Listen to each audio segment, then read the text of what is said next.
all these keyword phrases, and we want to just do a search for .com and .net domains. What it's going to do is actually combine all of these and do a massive search for us to see which one. You can enter up to 500 domains, and it's going to tell us which one of these keyword phrases that we found in this market might be available to purchase.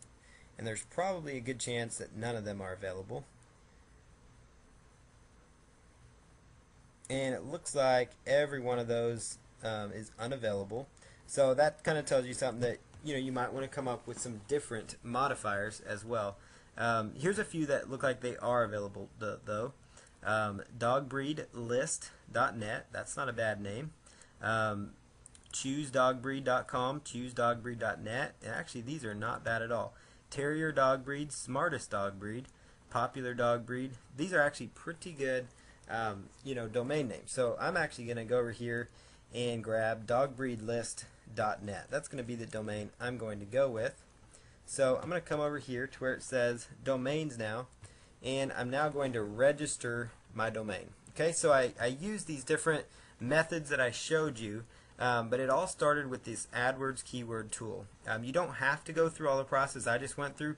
If you have a domain on top of your head and you think it's available, grab it if it's there. Otherwise, use this tool to come up with some great keyword ideas, just like what I did. And this is a technique not a lot of people teach or know how to do. So, this is a brilliant method to come up with some great domains.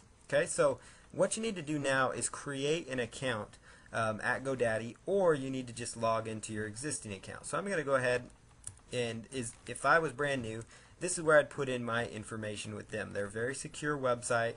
They do have 24/7 support, so if for some reason you get stuck, they could even assist you in getting your domain name set up. So I'm just going to log in here, and this will take just a moment.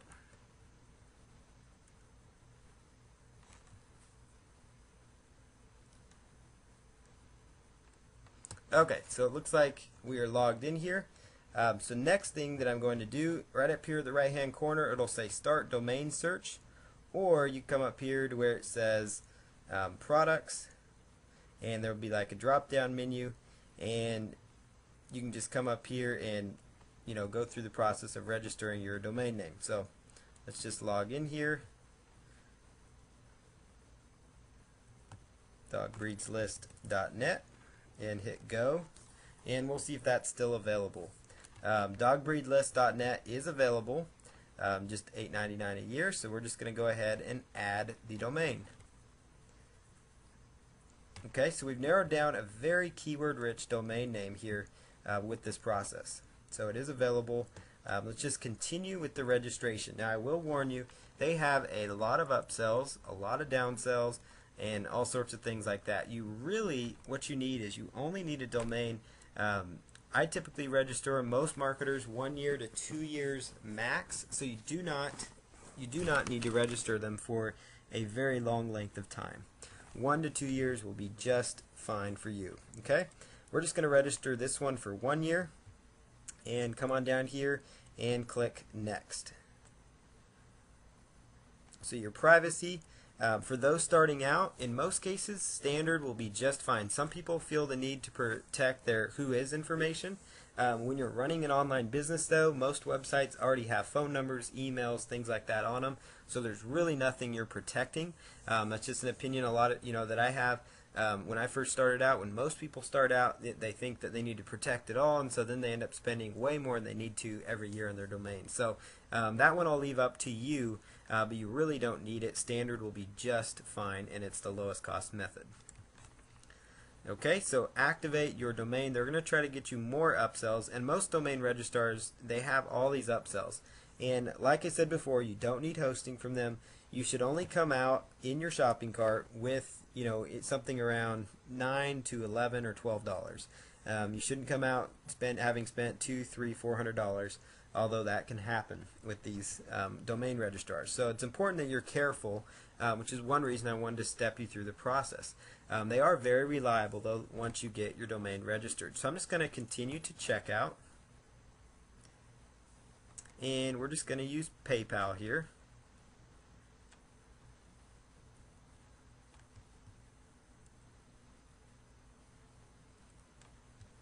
Okay, so this will take just a moment. This is where you can check your information and then scroll on down here, and you've read and agreed to the terms. I've registered a lot of domains, so we'll just place our order now. And if you decide to pay with credit card, obviously you would input your credit card there. Or if you decide to do, if you're brand new and use your PayPal, then that's what you would do. So it's now going to tell me thank you for your order. So the order is now complete. So that is step by step how you register your domain name. So we've now registered our domain. So I'm going to jump back into the training here, and we're going to go over web hosting now. So we're going to jump back into the training here and discuss web hosting. Okay, so step 2 is now web hosting. So there's only so many choices to choose from when it comes to web hosting. There's a lot of them out there, but there's only a few that are really good, much like domain registrar companies. For any kind of web hosting, I definitely recommend you try to go with a bigger name for web hosting, just because it's more reliable. I know some businesses end up, they go in with a local provider, they end up paying 5 to 10 times more than what they should be, and then they come to find out if they have a problem, they're only available to help from 9 to 5. They have holidays off and things like that. Not that those people don't deserve that, but bigger companies, they have staff around the clock there to help you 24/7. So before making a decision, there's some options that you need to understand. So some common types of hosting that you're going to see available. I'm going to kind of explain what those are. You've got shared web hosting. That's the most common that you see. Reseller web hosting, VPS hosting, and some of these you really don't need to know what all these are. It's just important to understand, just for your own good, which ones, might fit you best. In most cases, I'll tell you 90% of the cases starting out, this is what you're going to want to go with. There's dedicated servers, and the reason I want to show this to you is because when you go out to get hosting, you're going to be wondering which ones do I need to do, which options are best for me. So basically, shared web hosting, it's something commonly offered on the internet, and it's what most people use. It's when you have more than one user account on a server. So for example, HostGator, as a lot of people have heard about, they have a low-end package offering shared web hosting. A package, where you can get unlimited websites and domains. We're talking for, $12 a month or so, which is very low cost.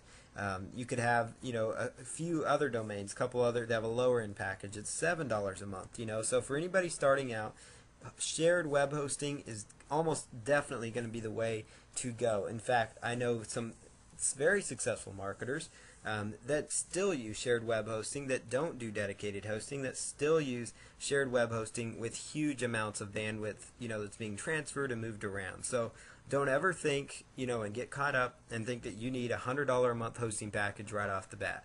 $12 a month hosting package, $5 a month package, whatever it is for a shared web hosting should be almost 90-some% of people starting out and launching their business, and even seasoned marketers, are going to go with the shared web hosting account. There's reseller hosting, for those wondering. It's basically a type of web hosting that positions you as a webmaster. So it's like if you wanted to host websites for other people, but if you are brand new and starting out, then you probably don't even want to venture into this field. But if you are established and have a business, reseller hosting basically allows you to sell packages to maybe your customers, maybe buy things from you. You could actually be your own little web hosting company and maintain things for them. So say it costs you $25 a month to host 10 accounts, and say each one of those accounts pays you $25 a month, you're profiting, around $225 a month for to host people's websites. If you were going to do something like that to local businesses and things like that, that's what reseller hosting is.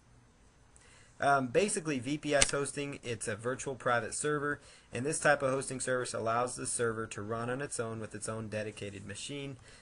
You really don't need to do much with that one. Same thing with the dedicated server. That's more of a high-end web hosting solution.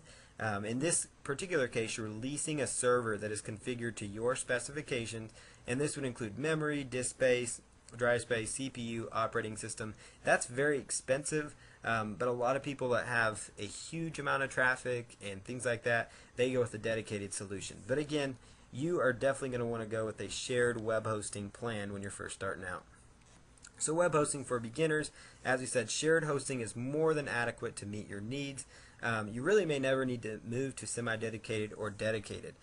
So basically, if you're at a point where you need to upgrade, you'll know when that point comes, and that means your business growth and revenue are going to justify the additional cost. So I don't want to see anybody thinking they need reseller hosting or dedicated hosting when they're starting out. You're just fine with the $12 a month.